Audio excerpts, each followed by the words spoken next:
ممنوع علينا نصوروا، داخلين نصوروا. شوفوا الدراري،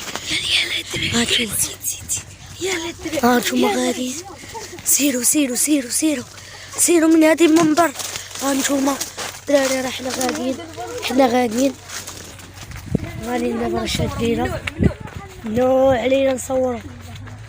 ولكن حنا داخلين نصوروا، هاني ماشي مشكل. جايه هذه المنبر الدراري. هانتوما الدراري، السلام عليكم. التحقنا بكم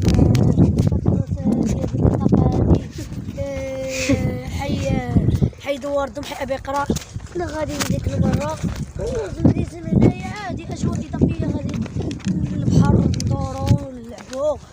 وكنا تيزيد في الرجعه في الليل لقاو داك الجسد ديال والو ديال البعاد. وحنا نقولوا واش هادشي راه هو داك الخبراء. وحنا دابا غادي نشوفوا قال لك كيجيني بوها مشينا سولت، قال شي ناس مراديت شويه في قلب دينا ويايا. حنا بغينا نجيبو لهم شي حاجه ونزوروهم ونعرفوهم السكان مالهم.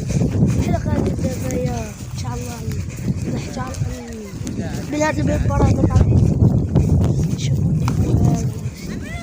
الله يدير. هنا النباتات لمشروع رباط، وهذه النباتات سوف تتوزع على مناطق مختلفة من نواحي الرباط. سلا قرية الرباط. وحنا بدينا مع الدراري ديالنا. ها هو السيحية، ها البرج ديالنا. تبارك الله وحجب الله. ها هو البرج ديالنا. شو كداير؟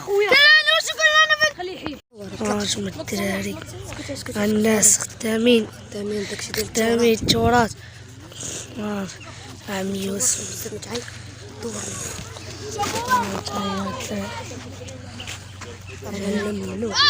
ممنوع تصور، ولكن حنا كنصور.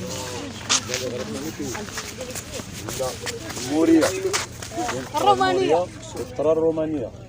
وهنا دابا اللي خدامين شنو لقينا هنا؟ لقينا واحد حمام روماني كبير ديال الرومان. حمام كبير بزاف، شتيه هو اكبر حمام روماني دابا اللي تيتلقى في المغرب. ودابا حنا مازالين تنحفروا فيه، تنقلبوا على جميع المكونات ديالو. شنو هما داك القاعات اللي فيه؟ عارفين الحمام شنو فيه؟ القاعات اللي فيه الحمام ديالنا فيه البارد. لا هذا سخون بزاف. الرومان كان عندهم قاعات بزاف، عندهم القاعه البارده فيها بيسين ديال الماء البارد، وعاد تيدخلوا للقاعه السخونه الاولى اللي هي غير دافيه، والقاعه السخونه الاولى والقاعه السخونه الثانيه، وتلقى عاود قاعه سخونه اخرى ثالثه. بزاف ديال القاعات ماشي وحده. الله يرحم الوالدين. شكرا اخويا، الله يسهل عليك. هما الدراري هما شوف الدراري، يلا نجريو يلا. الدراري ديالنا سعيد، الدراري ديالنا الحفاره ديالنا. بما المنبر هذا راه دا شي سمعتو السيد راه هو تيدوي. هو هنا كنشوفوا في هذه المنطقه ديال السياح. هنا كاين اثار ديال الحمام الروماني. لا على شاله هذه شوفوا هذه شاله. الدراري اصلا حلايا اصلا قلب كاميرا شاله. مين نجيب الكاميرا؟ شاله هو حيد ندوي لك انس. شاله هو موقع